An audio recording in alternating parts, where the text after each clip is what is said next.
Ignition liftoff.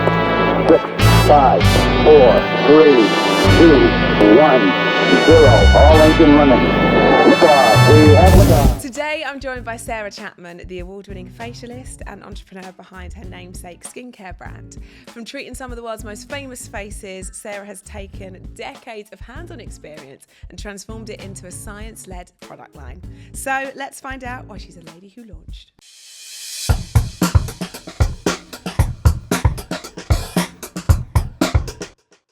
Right, before we get into it, if you like this episode, which I know you're going to, please don't forget to like and subscribe and to share it to your group chat.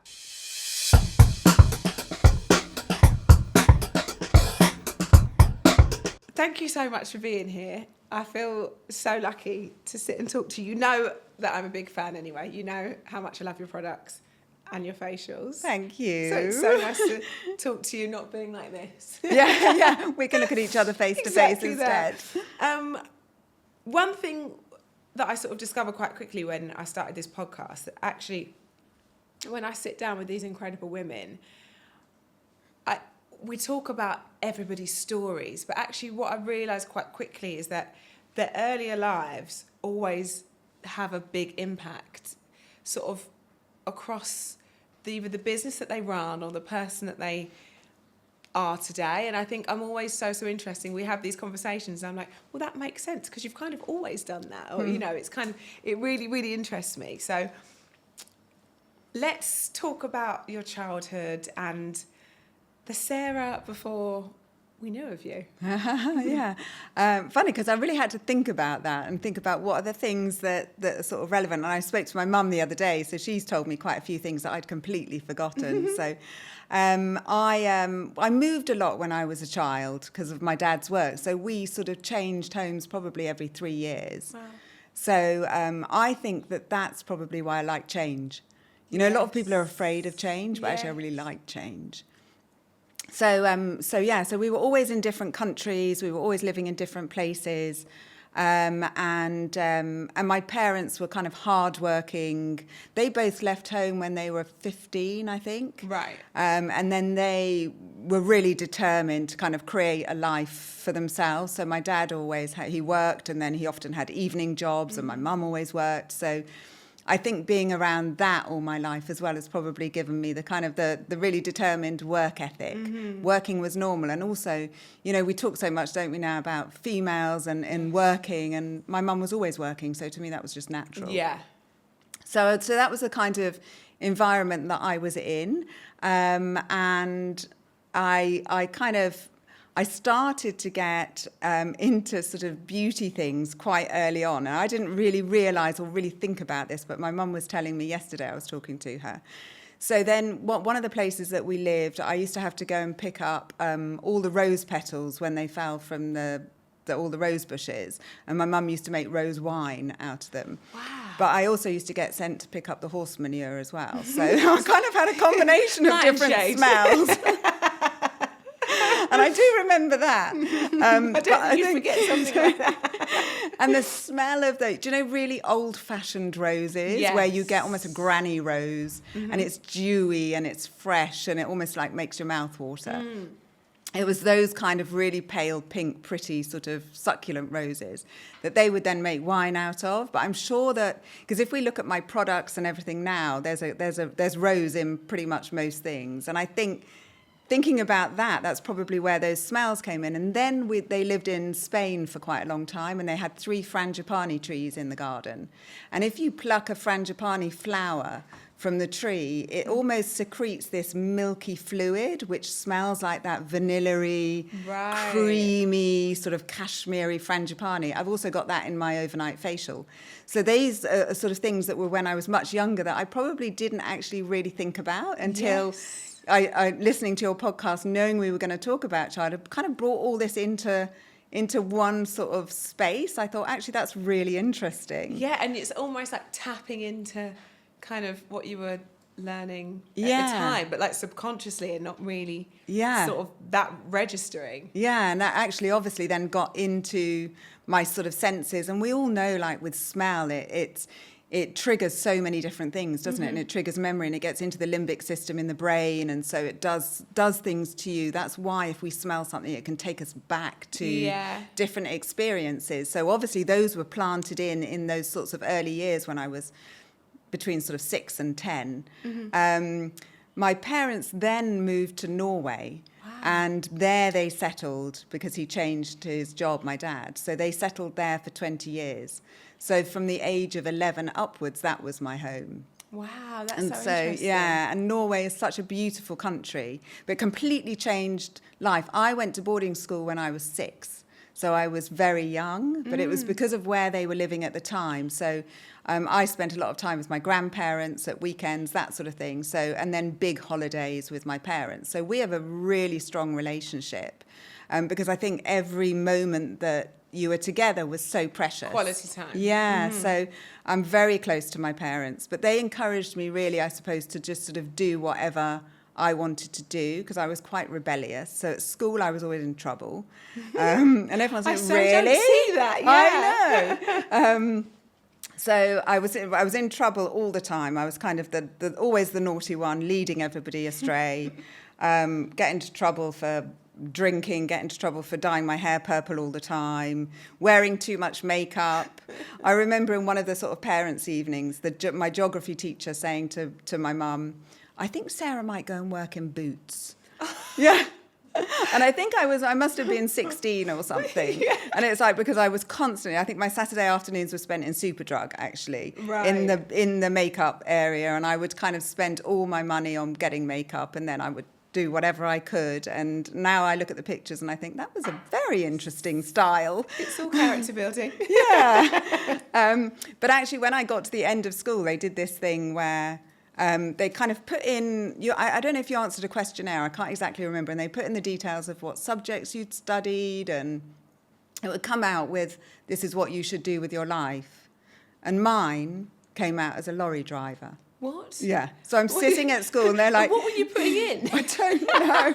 Because I'd studied geography and whatever it was, French. And so I decided that the geography teacher was probably the closer to what I was going to do and work in Boots. But so after school, I actually came to London and I trained as a makeup artist. That was the first thing I did. And there was a girl that I knew who was actually at another school, and I found out that she'd come to London and done this makeup course, which I had no idea existed. Right. This is a long time ago. So now we talk about makeup artists as we talk about teachers, or, we all know there's makeup artists and what they do, but way back then... That wasn't accessible. It wasn't the thing. No. So I came to London and I trained as a makeup artist. I did sort of fashion photographic makeup. Then I went to Australia and I did special effects. So I did kind of blood, guts and gore. Oh. And we did, I did some mini horror movies where we had to do a lot of dead people. And we did actually quite an interesting project with the Sydney Harbour Tunnel where they staged a crash and we had to make all the people at various stages of injuries. Oh my God. So I think I had 2 people. Like a social experiment. Yeah, and then they basically planted everything in the tunnel. And then they called the ambulance and police and they measured how long it took them to get in, get everybody out. So it had to be run like a proper operation. And it's because the lady that ran the course that I did, her husband or boyfriend was the lead of the police. So they'd engineered this whole thing. So it was fascinating. My gosh. But quite an experience to be in a place where you've literally got people walking around looking like they've broken their legs or there's a piece of glass through the neck or whatever it was. This is like a bad dream for me. Yeah, it's like a really bad horror movie. I don't like horror movies. So that was a really good experience in Australia. And then I came back to London and then I got kind of much more into the beauty side of training. So when I was doing makeup and photographic makeup, I could see quite a lot of issues with people's skin. Right. And we would spend ages just trying to fix the base. And they were with a lot more sort of heavy makeup than we would use now because makeup has become so much more sophisticated. Yeah, it was all like stage makeup. But we were like all that thick, pancakey sort of stuff. And I thought, wow, why can't we fix the skin and then the makeup bit's going to be much easier. And that's how I sort of ended up going into the rest of the beauty world. But I actually ended up training as an aromatherapist and doing all massage. With your products. Yeah, you see that with the smells. Yeah, that makes so much sense. So I did all massage and all the anatomy and physiology part of that, and actually had the same textbooks as my friend who was training to be a nurse. So I sort of did quite deep training on sort of body work and everything else. And then full beauty, nails. I trained as a hairdresser. Wow. I tell you, it's because I didn't go to university. So my dad used to say to me, you've got the rest of your life to work, so just study. Doesn't matter what you study. Go and do things, do courses. He said, I don't even care if you do underwater basket weaving. And it's like, what is that? That's like, I don't care. Just go and do. So I was really lucky. I did literally training in sort of everything to do with beauty, from facials to body massage to hairdressing, makeup artistry, nutrition. I mean, the whole thing. And I think that's really shaped sort of what I've kind of become with. So I have much more of an interest of your whole well-being and longevity and skin. It's not just the superficial looking at skin. It's thinking about it on a much broader perspective. I mean, it's so interesting. And it makes perfect sense, like you say. And I think when you're in that world of...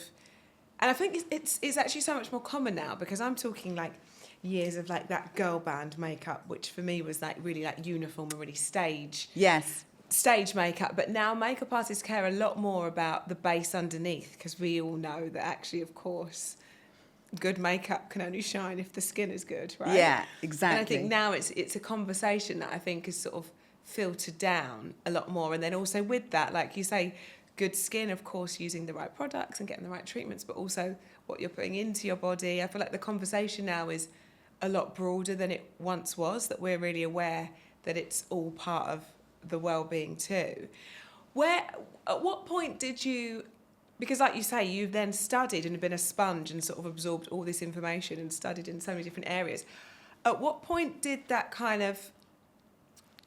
missing piece of the puzzle fit, when you kind of stumbled upon, actually, skin is my passion? When I came to London, I worked for a health club, so sort of managing the clinic, the sort of salon part of it. And I used to meet with all the reps that would come in from different companies, whether it was the nails or skincare or whatever product it was. And I thought, well, that looks quite good fun. So I went to work for Darphan, which is beautiful French aromatherapeutic skincare. And so I didn't go to them because I thought I've now got a passion in skin. It was a role as more of I wanted to do that kind of sales rep part of things. And then I think I just got completely into it. So I had all the base understanding and all the core knowledge because of everything that I trained in. And then with them, it sort of went deeper and further. And that's where I became sort of quite obsessed with skin and skincare. And so I worked with them for quite a few years, sort of sales and training and sort of across the board. And then I got sort of headhunted by, I don't know if you know the range Environ. It's very sort of medical vitamin A based skincare, And it was set up by a doctor called Dr. Fernandez in South Africa. Right. And they were coming into the UK, so I went to work for them as part of the core sort of 3 people initial team. And that's where I learned so much about skin and skincare. And he was the sort of pioneer of using retinoids. So it was like, that was my first introduction. This was years ago. And so I kept learning, I kept seeing things, and I just became obsessed with it, really. It's so, like, for me, I feel it's so interesting to hear you talk about, like, other people that are pioneering certain things, because for me, I'm like, your name is so iconic. And it's so, obviously, I know everybody has to learn and earn that from somewhere, but it's so interesting to see how work has filtered down through you. And I suppose in doing that and in practicing and training in that world, skin and confidence are so aligned, aren't they? I remember being at school, and I was really lucky at school, where friends of mine suffered terribly with their skin, and you can literally see a person shrink when you don't feel confident in your own skin. I know it's literally a saying and a figure of speech, but there's so much truth behind it. And for me, it was really after children. I remember after having my second child, I then got quite bad pigmentation, and it sort of softened a little bit, but it's obviously the hormones around it. And then I got quite bad acne, and it really, and I don't know if because I work in the sort of TV space, that it really sort of knocked my confidence, and I didn't have that as a child. And so working in that space must be so rewarding when you know how much you can help somebody.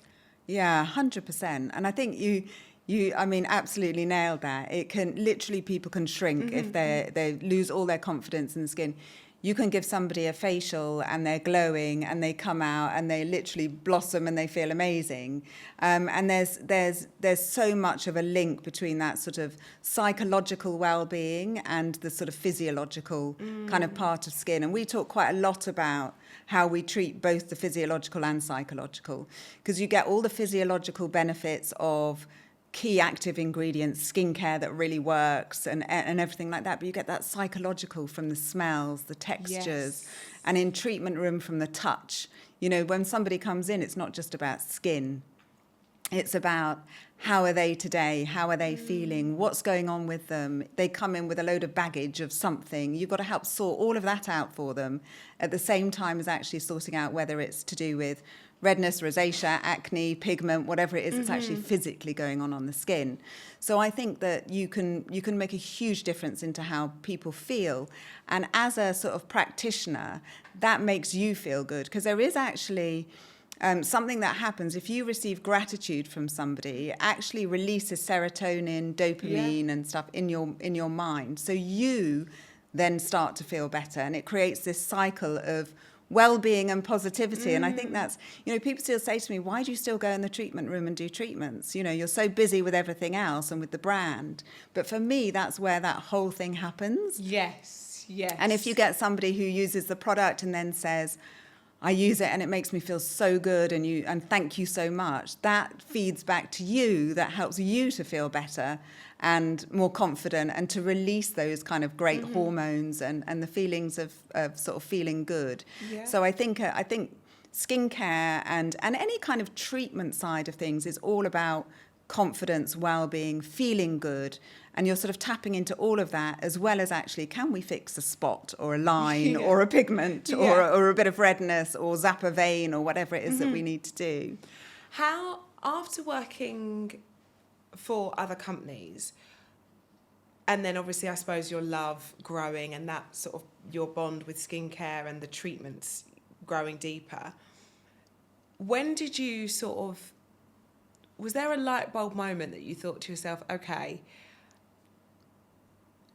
I'm not, because listen, none of us are reinventing the wheel, right? But we know that we love something, we adore it, but we know that we can do it better, and there's bits of this that we could take and shape and put our stamp on it. When did you sort of think, okay, this is the right time, I want my own clinic? And obviously the brand, we'll get onto that too, but how did that sort of come about? Kind of by accident, actually. So I was working for a television company, a home shopping network from the US, who had launched in the UK, and I was their beauty presenter, which was a sort of, you do sort of 4-day shift work. So I had bags of time to do other things. And one of the ladies that I know, who actually became quite a mentor and for me, she had a fantastic list of clients that she'd treated for years. She at the time was much older than me, and she said, I'm moving to Australia for a while. Can you look after some of my clients? And I was like, well, I don't really do that anymore. And I'd worked with her for years with the brands that I was working with. So I used to sort of train her in new products or techniques, and then we would have these great conversations and brainstorms. And she said, oh, please, I don't trust anybody else. Please, please, please, can you take on some of them? I've looked after this lady for 30 years and I can't put her anywhere else. And in the end, I sort of said, okay. So I literally did it from my front room. I was living in a 1-bedroom flat, and we'd sort of move everything out of the way, put the bed up, and in would come the client. And that was it. They then told other people who told other people, and then it just grew and grew and grew. And then we moved, so we had a bit more space. So I could have a separate room, which was the spare bedroom. And then it just was getting busier and busier. And then when people would turn up on a Sunday and we're here for the appointment, and I'm like, no, it's Sunday. I thought, I got to get this out of home now. We're not open. I'm not open today. Leave me alone. I'm in my pajamas. This is my house. Yeah. So then I took a room in Draycott Avenue and then sort of built out from there. So it really was sort of accidental. It wasn't... Wow. It Like wasn't me sort of strategy. standing at the beginning and saying, right, I want to do treatments and I want to have a clinic, et cetera, et cetera. It wasn't that at all. It was genuine word of mouth and kind of building from that, which is lovely. Which is incredible, and that's how the best things are built, right? So you then sort of get your own space that isn't in your house. So you've got a kind of a little bit more personal space now too. And then, like you say, this is snowballing and you're very busy. At what point do you kind of want to separate from using everybody else's product to bring in your own products to the market? Yeah, I don't know exactly when that kind of point came in. I think I was already thinking about it. So quite interestingly, actually, I obviously thought about it way before I think I did, if that makes sense. Yes. So I was talking to somebody recently. So Nikki Kinnaird from Space NK, the NK of Space NK. I will get into that when we talk about the brand, but obviously I met her many years ago before I'd launched my products, actually when I worked for Darfan. Right. She is now working with me as a consultant with the brand, which is amazing. So I've known her for many years. And she said to me recently, when you took me to Paris for Darfan, on the way back on the plane, you told me you were going to have your own range one day.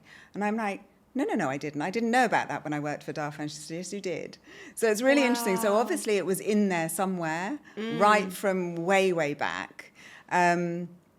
Isn't that funny that that's a conversation that you completely forgot? Completely. And even though she's told me it a few times now, because I don't quite believe it, I still can't remember that conversation. It's just not in my mind at all. But so you it's put very it to the interesting. universe. Yeah. And then it done its thing. And then I was working, so I was doing the facials for all of these lovely sort of clients that I got. I opened the first room, and then we sort of expanded to 2 rooms, 3 rooms. It got busier and busier. And I had this one client who I absolutely loved. Great fun. We used to have really great sessions. And she said, and I was already thinking of what the idea for the product was. It was already there because I was mixing so many different things together. And she sort of said to me one day, I had this friend come to stay, she said. And she went in the bathroom, she got this big glass pot and she opened the lid and scooped out this lovely rich cream and put it on. And she said, and I just felt so envious because I had my sticky tube of stuff that you'd sold me hiding in the cupboard. And I sort of put that on and all I had was your voice in my head saying, but you're going to look fantastic in 20 years' time. It's good for you. But she said, why can't we have almost that pamper. efficacy, but feel great while we're doing it? So that was the sort of moment that I knew exactly what the product needed to be. And I think that's exactly, like, as a consumer, that's exactly what I would look for. Like, I want to know that I'm doing the right thing by, you who looks after my skin, but I also want that, like, sort of indulgent pamper every time, because washing your face at the last thing at night, I mean, you either can't wait to get your makeup off or it feels like a chore. You're like, oh gosh, okay, go just quickly, I need to wash my face. So if you can make the best out of make it feel good, it's so true that's exactly what you want. So that conversation almost triggered, okay, there's a gap here and this is what's needed. Yeah, and I think it was already forming in my head, and I think that just was that sort of final piece. Yes. So it's like, why can't we have something that is so powerful in terms of its efficacy, that the core of it is tried and tested ingredients like retinoids, peptides, etc., that we know are going to physiologically change the skin and make it so much better.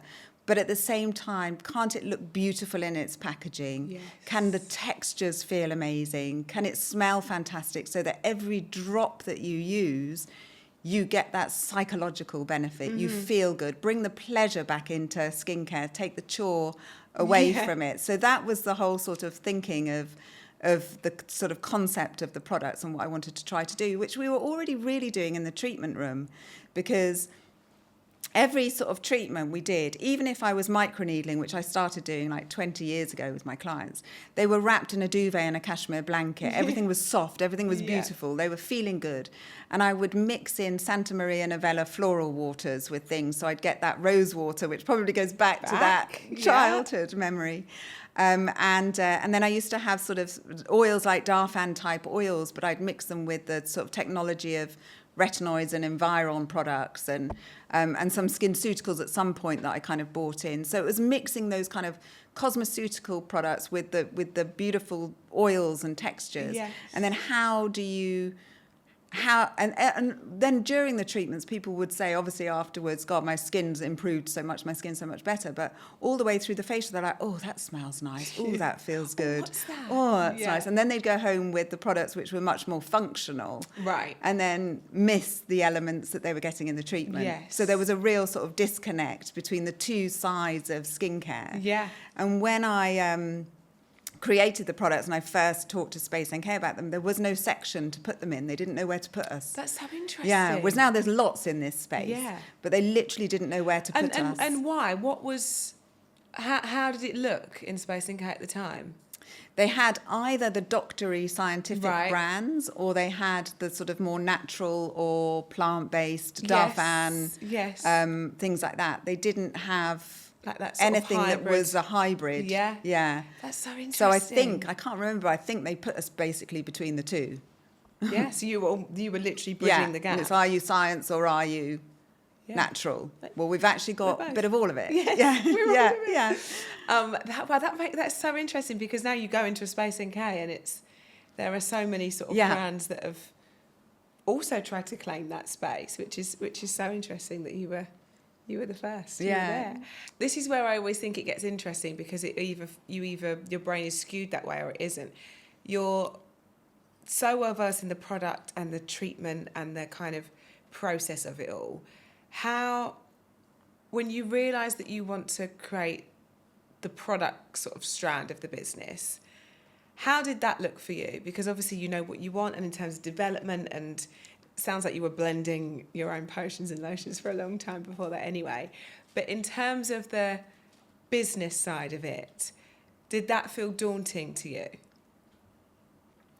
No, and I tell you why it's a no, because I had no idea.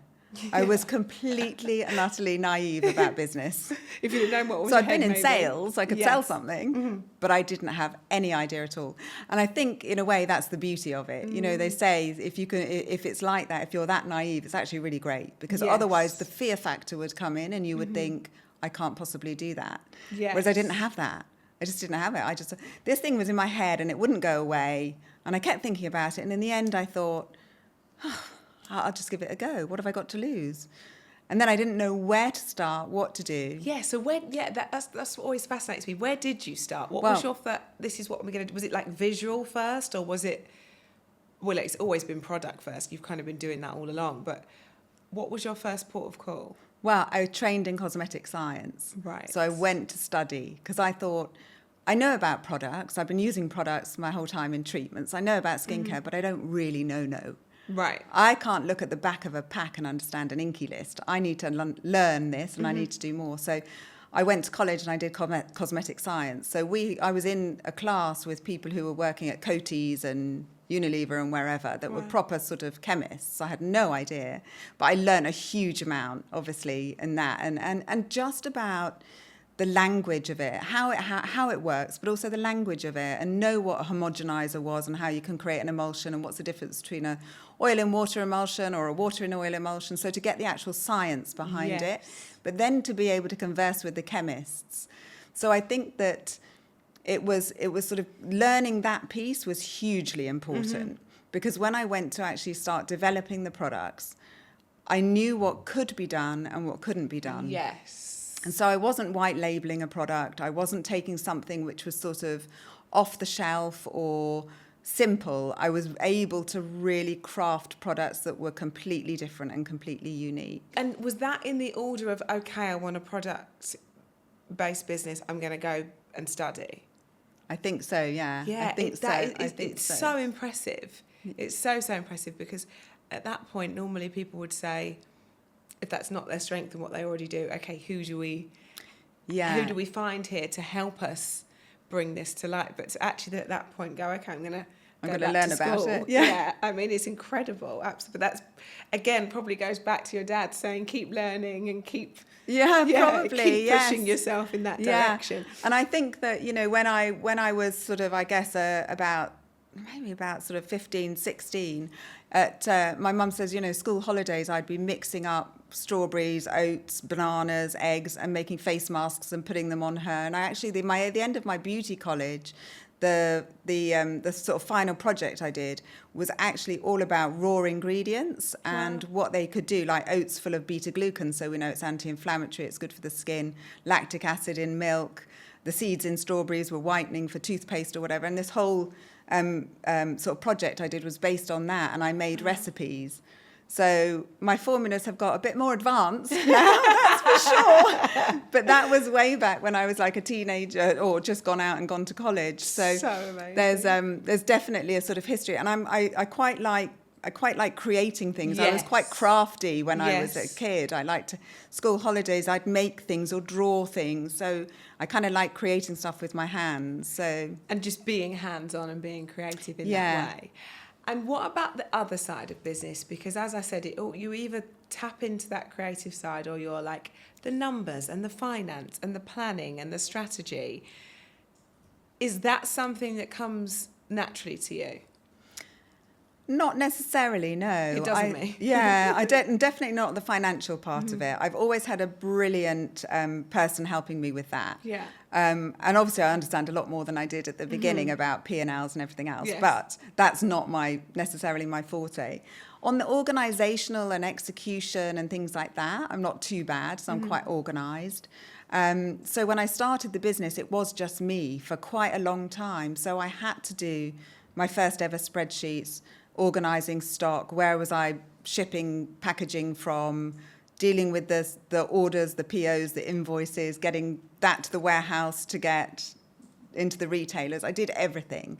So with my finance lady, Heather, who still does everything with me. Incredible. So she did from when I opened my first treatment room. Wow. She's done all my sort of accounts, and she built out the whole sort of business model for the clinic when we expanded for products. So she's been by my side the whole way.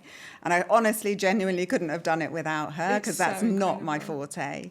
At the start, even when something isn't your forte, and I'm with you, it kind of has to be. You have to learn it. You know, when you're kind of in this position where you're like, I just kind of like creating this, and I'm more of a creative, and this is actually quite challenging. And I think obviously now you can look back, and of course it shaped it and helped because you do have an understanding of everything. But at the same time that you're trying to sort of keep clients happy and make sure you're in the salon enough, but also running the product side of the business, like it's quite... Was there a space where you ever felt, and now it's probably different, but was there a space where you ever felt a little bit torn? Because once you launch this, or once you get it off the ground, that's a whole job and a team's job in itself, let alone being needed in the clinic too. Definitely. There's been moments where it's like sort of like you've got one foot in one side and one foot in the other, and it's like you feel... I suppose it's a bit like if you with children, if you've got two children, you're feeling like you're slightly neglecting one and you're not spending enough time with the other. So there's definitely been lots of times throughout the whole journey where it's like that. So I try to balance it out. I think that's definitely been hard. I think now it's a different dynamic, obviously, but at the beginning, until that team's there. Yeah, and also at the beginning, I was so passionate about what I was doing. I'm still passionate about it, but I did it 24/7. Yeah. And it didn't, you know, it's that whole thing of if you're doing something you love, it's not like work. It really genuinely didn't feel like it. If I had a spare hour, I'd want to read a book about skincare. You know, it was just my world entirely. So it didn't, there's actually, when you can work 7 days a week and sort of 24/7, there are a lot of hours in the day, so you can manage to sort of do everything. Yeah. I don't have that stamina anymore, so I try and work a bit more normal hours now. But as everything grows, like the salon and the clinic grows and the product side grows, the stamina then as great as your stamina is, it becomes unrealistic because there's only one of you, yes, right? And you're needed because you've got to make decisions and you've got to sign stuff off, and that can't happen without you. But then, of course, you're great at something. Everyone only wants to see you. So it's kind of, it can be, and I suppose that's where the team is everything, because you kind of, I suppose they are performing your practice, right? Yeah, and I think on the treatment side, it started. So I had the one room in Draycott Avenue, and then I just got too busy, and that was doing 6 days a week of facials. I couldn't fit anything else really in. And then, so I took on my first sort of therapist and trained her up. And then it just kept going. We took another room in the building. It was a sort of higgledy-piggledy building above, near Daphne's. So we could hear like the clinking of wine glasses outside. It all felt very kind of cosmopolitan. And then we got a third bit of space in the building. And so each time I took somebody on, trained them in all the methodologies and techniques, but it was really hard at the beginning to get anybody to move from seeing me to seeing somebody else, like you say, because it's like they want you.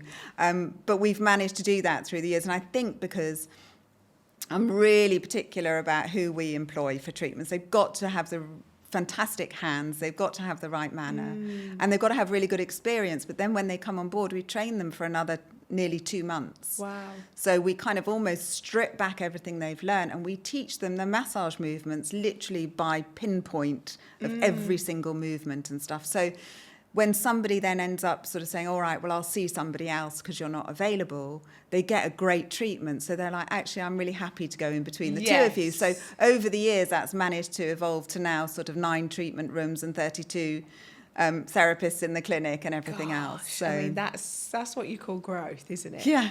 I want to talk about the first day the product launches, because that's like, I mean, we're only kind of 5 and a bit years old, and I celebrate every birthday because I'm like, that moment of seeing product on shelf or getting feedback of a customer using it or loving it, and then the next challenge that you then face is that repeat purchase and the fact they keep going back for more and it becomes a staple in their house. There's kind of no feeling like that. Take us back to the first day that you launched. How was that for you? I think, I mean, from having product, it takes years to get to the point where you're actually going to get it there. And actually, it took me a long time because I worked for, I think, probably 4.5 years to get the first 6 products. And I worked with teams of chemists here in the UK, and I couldn't get to the point of the products that I wanted. Right. And I think it goes back to that what we were talking about earlier, because I'd had the cosmetic science understanding, so I couldn't sit and create it myself, but I had a deeper understanding. I was really pushing back a lot with the chemist to say, imagine. I need more of this ingredient or whatever. And one of the chemists said to me, I don't know why you want so much of that particular ingredient. I think it was a vitamin A, a retinoid, because you can put 0.0001% on and still claim it on the pack. At which point I said, I don't think we can work together anymore. And anyway, I actually went to the US to do my first formulas. So it was an interesting story, actually. So I'm probably digressing from what you asked me, but I'd been struggling for 4 years to get to the point of getting the formulas that I wanted. I was so crystal clear what I wanted in them, what I wanted them to do, how I wanted them to feel. And I'd pretty much exhausted all the best labs and people in the UK. Right. And I couldn't get to the point. Everything that they were sending to me was unstable, because I was using no parabens, which is now normal, but it wasn't normal 16 years ago. I was putting in all those essential oils to create smell, not masking with synthetic fragrance, high levels of active ingredients, using lots of kind of oil-based ingredients to get all the omegas and all the nourishment. And to get that balance and the product not to fall apart when it's been produced was really difficult. And I was at a party in Tuscany, which sounds very fancy. Sounds gorgeous. But one of my great friends, she sold her business, which was Saint-Tropez tanning.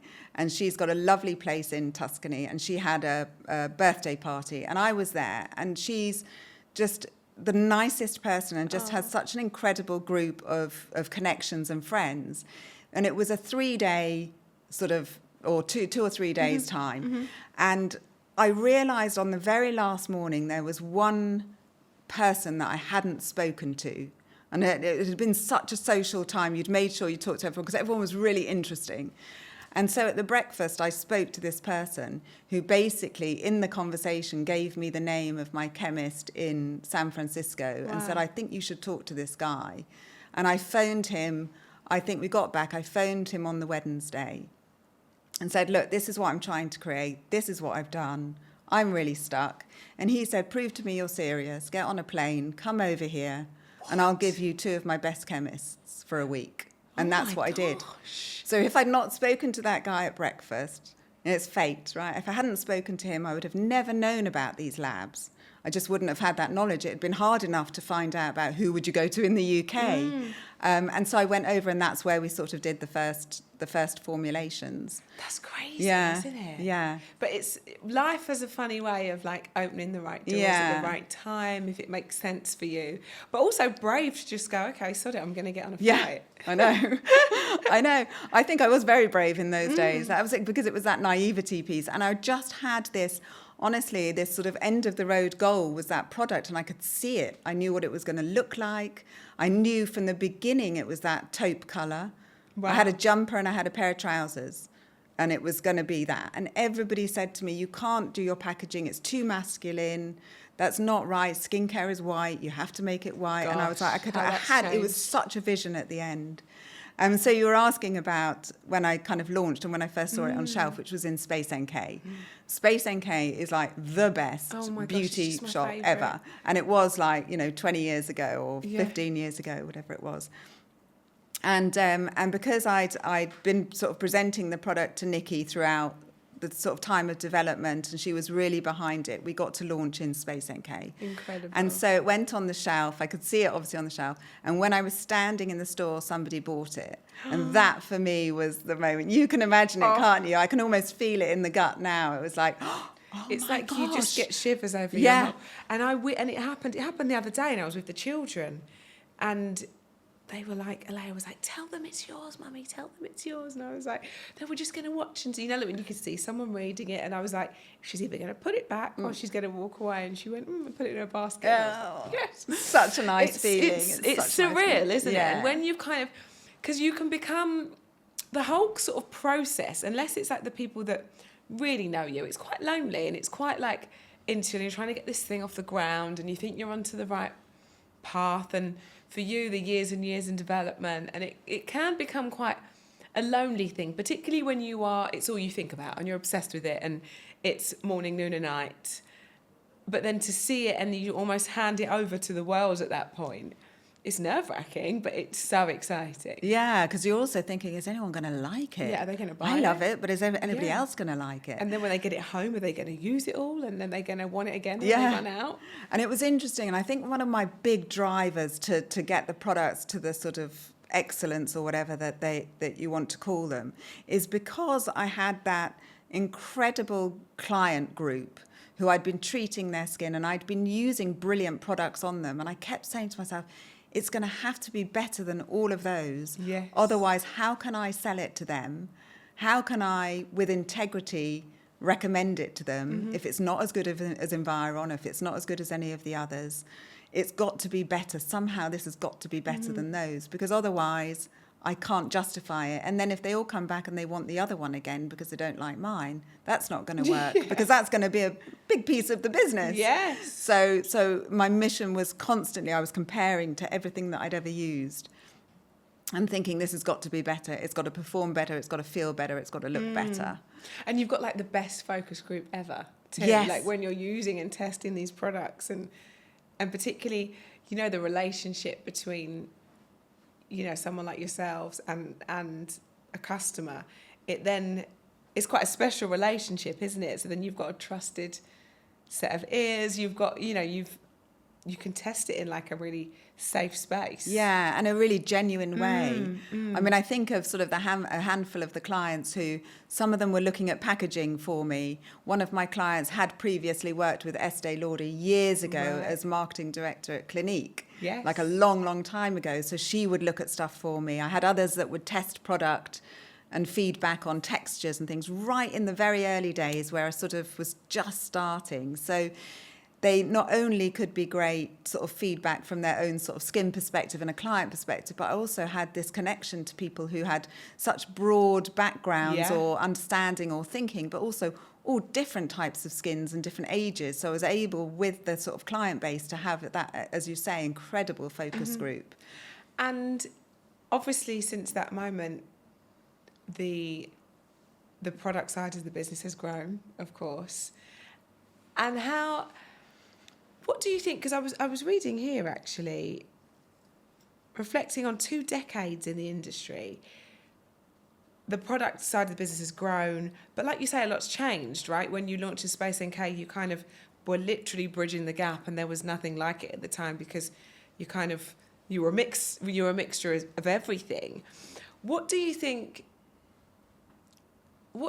success now looks like to you today? Because you've had growth in sort of all sides of your business. What does success now look like to you? Because I'd imagine it's changed somewhat. Yeah, so what does it look like today now, or what could it look like? What does it look like to you now? Like, what does success mean now? Because you've kind of had, like I said, such growth on both sides. Like, how do you define it now? It's really hard, actually. I think we've still got such a long way to go. I still think we're really very small, and there's so much more to do and so much more to grow. We're successful. I think the brand is successful. It's really loved, and I love that. That's brilliant. We have our clients coming. Some of my clients have been coming for 20 plus years. So all of that. But I still think we've got a load to do and a lot to prove and a lot of growth to do. That's so interesting. To be successful. That's so I think you would never feel like you've made it or it's a success, because there's always more that you can do. And I'm such a forward thinker. I never look backwards. It's just like, I hated history at school, but I never look back. When somebody even talks about year-on-year growth, you know, when we were doing all your sales stuff, I don't care what happened last year. No, it's like, where are we now? Where are we going? So that's sort of naturally my mentality. Always looking at the road ahead. Yeah, so success. We've had lots of elements of success, but I think there's hopefully lots more that can be put on top of that. And do you know what's so funny? I sat down with Sunday Riley, and her outlook was exactly the same. She was like, I don't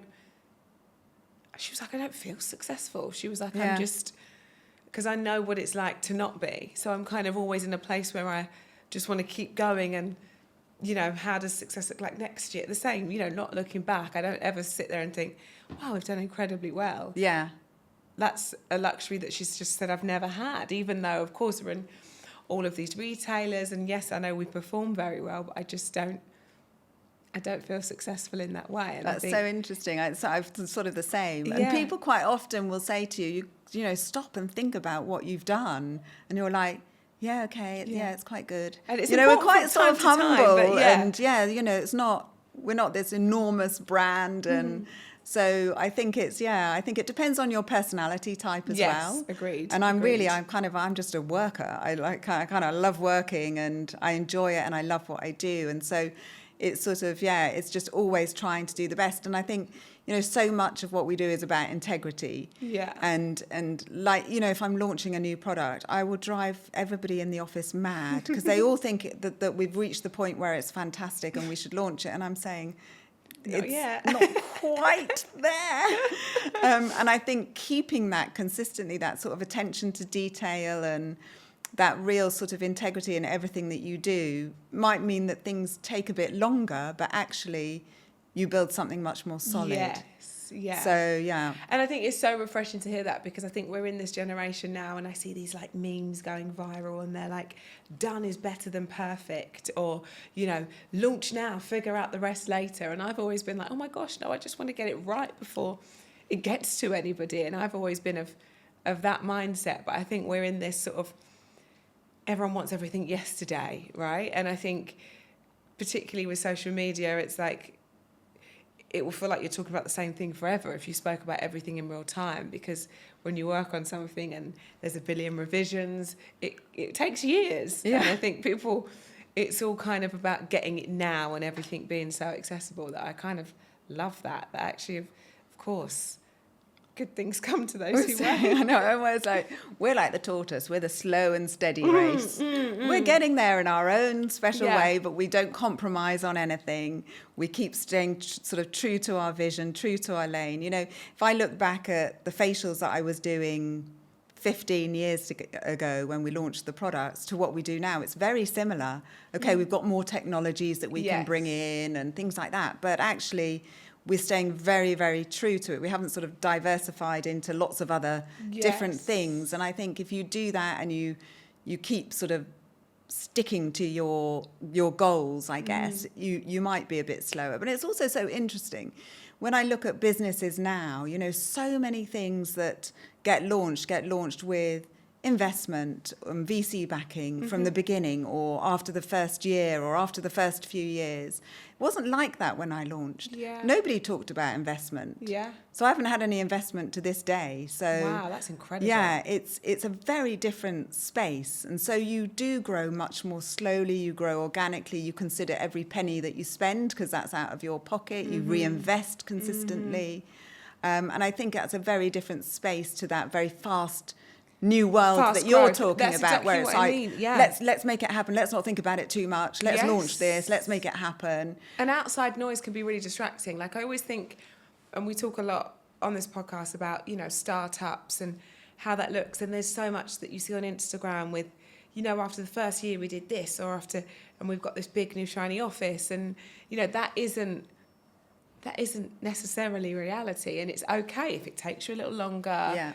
You know, this is slow and steady wins the race sometimes, right? And I think it is, like I said, that outside noise can become quite distracting when you've got a goal in mind and, you know, there's another brand that have launched and this is working really well for them. It can be, you know, quite noisy. And I think it's a really nice quality to have, to be able to stick to your values and your brand values and how that looks. And I think just, and not letting any of that kind of get into your head. Throw you off course. Which I think I've always been quite good at. I mean, I never even really looked for many years at, you know, who's your competitor? When people used to ask, I'm like, well, I do what I do. Yes. What do you mean my competitor? And everybody wants to sort of put you with other things and how are you watching what they're doing? And actually, I think if you focus really on what you're doing and what you believe in, don't worry about what else is going on. I agree. And of course, it's a much more competitive space now than it was when I launched. But you you keep your head down and keep doing what you're doing. Yeah. And it's so, and I completely see that with your brand. And I think that really does come across as that kind of real heritage, you know, safe, I know where I am. Like, I think that really shines.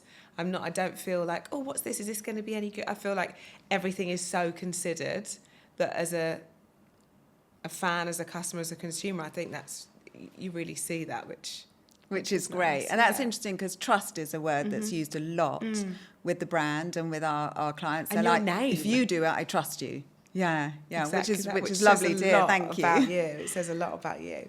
I want to do our rocket round now. And we ask the same set of questions to every guest. It's essentially supposed to be quick fire round, but sometimes we chat.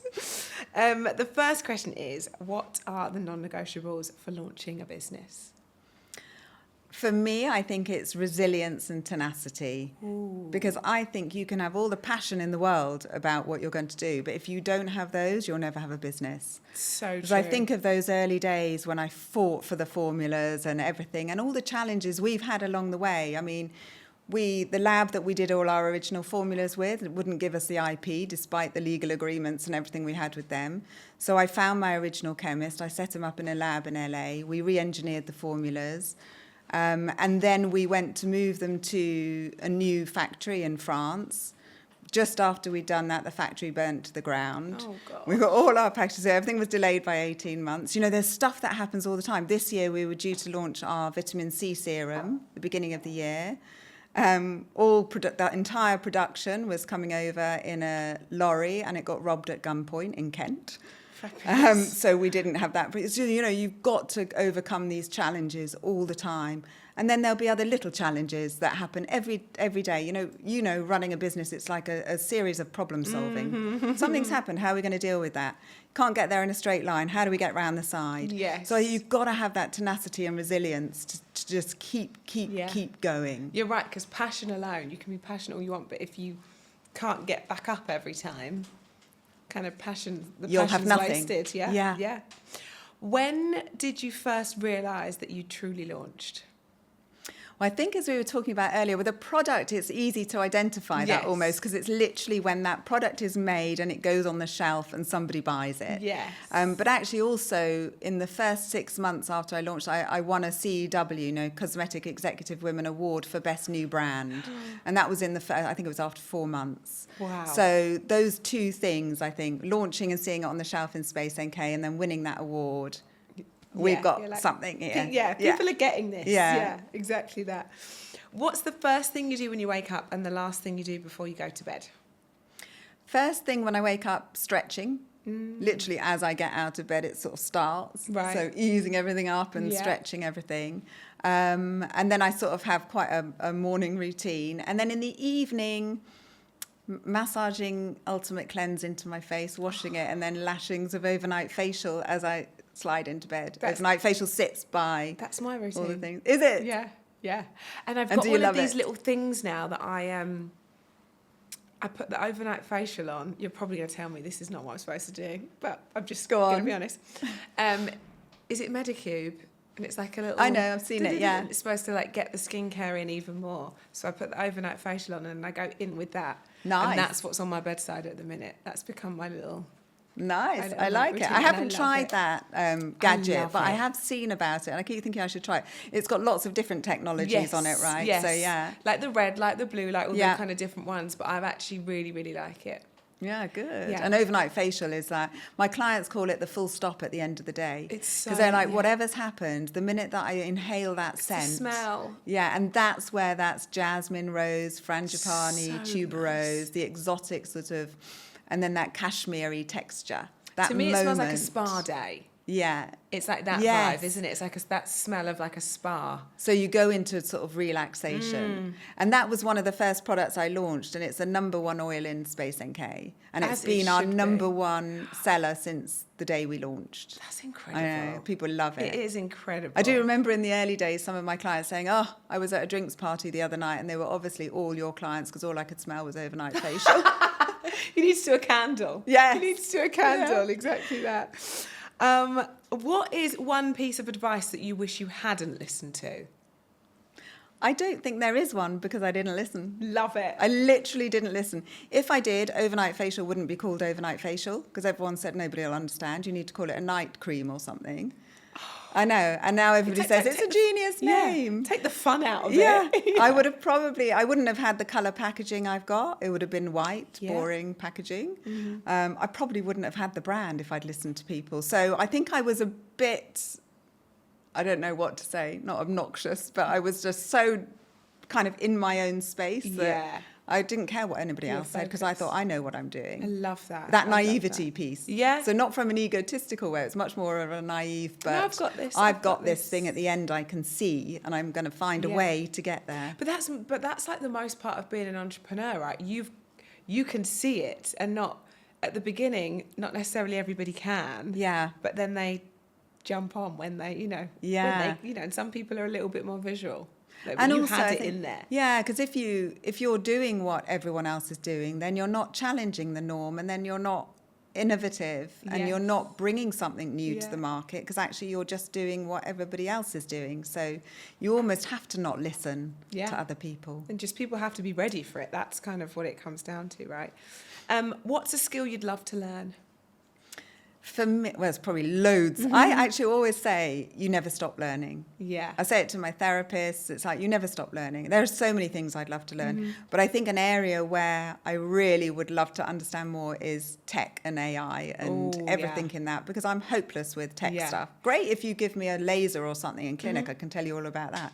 But general sort of tech and... But it's evolving so much. I know. So I think even people that I know that are incredible at that, that's every day's a school day, right? There's always a new upload or a new day, however that looks. Like it's constantly evolving. I know, changing so fast, but it's also an area you can't wing it if you don't know about it. No. Exactly. I can find my way around other things, but it's like it's a different language. It's a whole different kind of thing. So that's an area that I think I would love to have more skill in. You're right. I would too, actually. I've said they do like coding club at my daughter's school, and I'm like, do coding. Like, I feel like that's the future. Yeah. I can hire you. Yeah. What's one thing you wish someone had told you before you started your business? I think that's quite a hard one. Before starting, I wonder if it's more if somebody to kind of advise you to look after yourself, I guess, through the entire journey. Because I think and it's not that you don't want to, but I think you, with such a passion in building a business, you put everything into the business. So whether we're talking sort of life or financially or whatever, you've put it all in. And I don't think that's a wrong thing. But I mean, there were many years where I didn't really pay myself anything because you need it in the business, and if something isn't going so well, you forfeit first because you always want to look after the business and the people. Yes. And you could reach a whole point where you're like, I haven't saved anything very much, and I haven't bought a house, and So I kind of think maybe just somebody said, actually, you also have to look after yourself during the whole process. Because you do put it first, don't you? And I don't regret that in any sort of way, but I think it would be interesting to have gone into it with a slightly different perspective. Yes, and a better understanding of that and how it looks, What would be the dream collab for your brand? I think, and it would never happen, but you never know. It would be with Chanel. So I was a skincare ambassador for Chanel for 8 years. Yeah. So I worked really closely with them on product launches, press events, different things. And I learned so much about that kind of true luxury, attention to detail. And I've never seen anything done the way they do it, genuinely, from every tiny touch point. And I think that, it's such a fantastic brand. I would love to be able to do a collaborative skincare of something really technical and modern that fits within the heritage, luxury, beauty of Chanel. Yes. Oh, that would be lovely, wouldn't it? I could see that. Could you? Yeah. I love seeing all of these big brand collabs now, and it's almost like, and I was saying this on another episode, that actually at one point of time, every space, it was kind of like everyone had their own lane and you've got to stick to it. And now you're seeing like Nike and Skims like announcing a collab, and like brands that you would actually never put together. I find it really interesting. I think it's really interesting too. I love it. It's a nice new wave of branding. It's really, and I think really it's just such a great way to reach more people in a completely different way, and in a sort of very genuine way. You're not pretending to be something different, but it's actually we don't all only like one thing. We all have so many different things in our wardrobe, in our lifestyle, in our wellness routines, whatever it is, that you can partner with something that will appeal to somebody who likes the two different brands. Because the consumer likes both things, of course. But just obviously they just serve different purposes in their life. I think it's so interesting. And lastly, if you could choose one female figure as a mentor, past or present, who would it be? You can think of a few sort of people, but actually, I think you almost meet mentors consistently. Yes. So I think one conversation with somebody, they could have been a mentor to you for that one conversation. So I've never and we looked sort at of, it like that. We kind of think, well, if we have a mentor, we're going to have somebody who's by our side for a year and teach us or something. We kind of think mentorship like that. I have had actually in the past some of that, because I've been part of the EY and Goldman Sachs entrepreneurial programs. So you have a mentor for a period of time, business sort of mentors. Right. But then there's also people that you've touched with throughout your journey. So whether it would be Nikki, who we spoke about earlier, or other people sort of through the industry. And it could be one conversation that's mentored you. So I think it's quite difficult to think about going forward, who would you really ideally want, past or present? But I guess somebody who would have a real global, bigger vision of what you could do, but that was not from our industry. because I think that then you are blinkered a little bit to the idea of possibility and thinking outside the box. Yes, and to what they may have done previously. Yeah, you almost want someone who's just from some completely other sort of space of world, but can see things in a different perspective. Yeah. And you're so right. You do, like, over the course of, like, a journey, and I, hate that word because it's become so cliche, but you do meet so many different people along the way. And I've never thought about it like that. Sometimes one conversation can really spur you on or guide you in such a positive way, and that person might not even know the impact that conversation had, which is so interesting. Yeah, which I think is brilliant. And I think now there's so much more of that as well. I belong to a group called By Women Built, which is... Yes, I know. You know them, yeah. So it's all about sort of female-founded brands. And one conversation that somebody can have within that can steer somebody on a different path in the business. But they've inadvertently been mentored in a way by somebody from a completely different industry. And I think that's really interesting. It's incredible. And don't maybe think about, well, I've got to find somebody who will tie in and be with me for a period of time and I've got to run everything by. That's a different type of mentorship, which is also brilliant if somebody feels like they need that. Yeah. And I think at the moment, because of the work that I'm doing with Nikki, she's able to do some of that. So I think... I mean, you could go into the world of, I'd like to have Estee Lauder, or I'd like this, or I'd like that. But actually, I think it's something way out of that. Yes. Because I always think it's what I've always done. It's like, think outside the box. Don't follow what's the normal. Do what's in the gut. And I think if you do that, you can craft something that's quite different. Special. Yeah. Exactly that. And I think it is like sometimes bringing two worlds together. When that's exactly what you do, right? Yeah. That's exactly where it comes back to. And I always say, like, with the skin, you've got to treat it with kind of intelligence and intention. It's really thinking about it. And if you do that also through your business, I think you can take it a long way. Yeah. And again, every episode, I guess leave a tip, and I kind of try to make this like a tangible piece of advice to a listener, perhaps a lady looking to launch in a similar vein, or are like really inspired to develop their own skin brand, or however that might look. If you could give one tip, like one tangible piece of advice, what do you think that would be? Don't take no for an answer.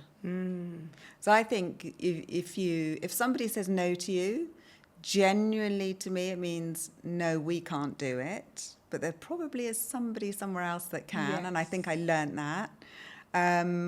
Or they don't want to do it, because everything is possible. I'm such a believer that you can do anything, and whoever you are, whatever you're trying to do, it's possible. You just have to find your route to do it. Yes. So if somebody says no, you can't do it, move on to somebody else that can. Yeah, it means you've asked the wrong person. Yeah. So never don't take no for an answer. Yeah, and I mean... And there's many other things as well that would help you along the way. It's that back to all that sort of fighting and resilience. And but that's real testament belief. To you and your story, because if you had taken no for an answer, you wouldn't have the formulations you now have, you wouldn't have the packaging, and it goes on and on from there, and your kind of tenacity and your persistence with making sure that you could develop the formulas you want. If you'd have given up, like you say, and not studied and not done everything in between, you wouldn't have the brand that you have today. So you are testament to that. It's absolutely true. Advice. Yeah. And lastly, a question that I ask everyone, because we talk about ladies who launch, but we also are ladies who lunch when we get time. Yes. If you had a lunch hour, because I know this changes, and we're running businesses, and you are also service-based as well as product-based, and you've got, a busy diary, I can imagine. But how would you typically spend lunch hour? Where are you and what are you eating? I don't necessarily take an hour, but I do always stop to eat lunch. Love it. I do always stop to eat lunch. And I usually do it on my own. I don't do it in a meeting, which lots of people do, because I don't really like eating in front of people. I usually bring my own lunch in. So Organised. On a Sunday, I soak like beans, chickpeas, lentils, and cook those up. So I basically have bowls of them all in the fridge. Right. And then each day I take scoops of brown rice, beans, etc. And Simon, my other half, says, do you know that they give you beans and rice in the jungle as punishment? They do. Marvin, my husband, did I'm a Celebrity get me out of here, and his diet consisted of beans. Exactly. Rice That's and what beans. I choose to take for my lunch. I'll put some fresh herbs in it, and I'll chuck a bit of whatever else in it. But that's generally what I'll have, just to keep the energy going for the rest of the day, but not have something that makes you feel sluggish or bloated. Yeah, that so rather than, slump. and also because I like to stop and eat it, I don't have time to go out, get something, stop and eat it. So I figure if I take it with me, I can take a 10-minute or whatever it is, pause and eat it properly. Is key. Yeah. See, that's what, and I kind of, when we moved into this new space, we had like a communal kitchen before, and now we have our own kitchen in here. Me and the team were like, okay, what we're going to do is we're going to start something called Salad Club, and we're going to like follow, you know, when you share these recipes on Instagram, we're going to follow one and we're going to make every day different. And we've ended up having Jam the Juice every single day. So you've inspired me today. You've inspired me to actually do what I said I was going to do and be a little bit more organised. When I leave the door, there we go. Sunday could be my meal prep day. Yeah, good. And actually, it's so much easier than I thought it was going to be. Yeah. It's so easy because you just do it all at once, and then every day it's there. And it's I would feel easy so to smug do. just getting my lunch You're like, out of the fridge. I'm like, look at you on Deliveroo. I've got this. Thank you so much for talking to me. I've absolutely loved this. It's been so nice to sit and talk face to face and not upside down. Yeah, thank you. You're honestly so inspiring, and I'm so glad that you came and sat down and told your story. Oh, I'm so grateful to be here, and thanks for all your kind words. No, thank you. Oh, I love that.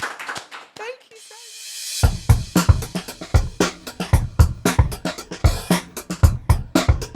Don't forget to follow us on Apple and Spotify or wherever you get your podcasts to make sure that you don't miss out, because next time we're going to be talking to another incredible lady who launched. If, like me, you're a watcher, then follow us on YouTube, and please don't forget to like and subscribe.